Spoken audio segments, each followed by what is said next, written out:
Transference, an experimental horror game from Ubisoft that was developed with the help of Hollywood actor Elijah Wood. The best virtual reality horror game experience? Well, let's find out.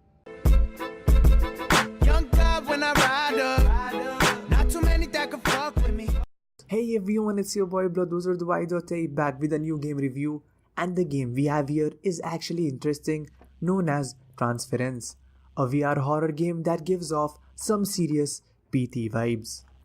In Transference, as a player, you explore the apartment of a broken family through the lens of someone's digitized memories, with the classic survival horror style puzzle serving as a roadblocks. Normally, players are prevented from exploring any areas that are not relevant to what they need to be doing in the exact moment.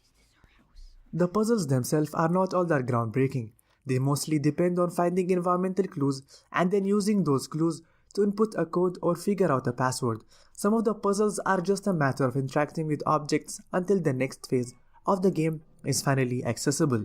This keeps players on their toes, and what matters the most is it makes the game very creepy, with players bouncing between realistic version of the apartment and a version that is lit by blood red lights, with players getting freaked out by jump scares, overbearing audio, and some unsettling stuff as they explore the apartment in first person, and all of this comes together to form Transference as a genuinely horrifying experience.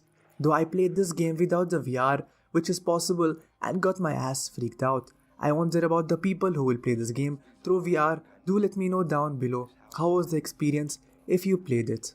Although, keep in mind, if it's played in a VR, it would definitely create a suffocating atmosphere of horror, especially when played alone in the night with headphones in. As we have seen in the past, virtual reality and horror just go well together, with players unable to simply look away from the TV when things begin to look scary. It makes players feel trapped in its world, and it's simply more effective and scarier than the most of horror games in the market. Well, sometimes whenever players get stuck, they may find themselves bored and frustrated from walking around and examining the same clues again and again, especially since the camera is controlled with their actual head. I came to know if you look around with the PlayStation VR headset, it does a good job of deep involvement of the player in the game. But be very careful, it has the side effect of also causing some motion sickness issues, and some may feel a bit of pain in their neck after a long time of playing. Even though VR may potentially cause some issues when playing Transference, it is still the best way to experience the game. It was clearly made with virtual reality in mind, while playing it with no VR headset is an option too, but it just makes it far more difficult to get deep in the experience. Throughout the game, players are stalked by a dark digital creature of some sort that will pop up out of nowhere and chase players down hallways. Since the player's character moves at such a slow speed, these movements are some of the most horrifying in the entire game and really get the blood pumping. Sadly, this creature is not an actual threat to the player and really just shows up as a scripted event most of the time.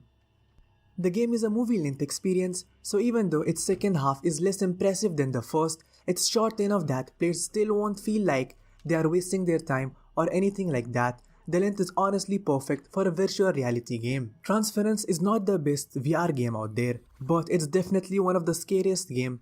Anyone looking for a solid horror game, this one definitely deserves a chance. Transference is out now for PC, PS4 and Xbox One. Thanks for watching. Thumbs up if you enjoyed and subscribe for more reviews in the future. Until then, peace.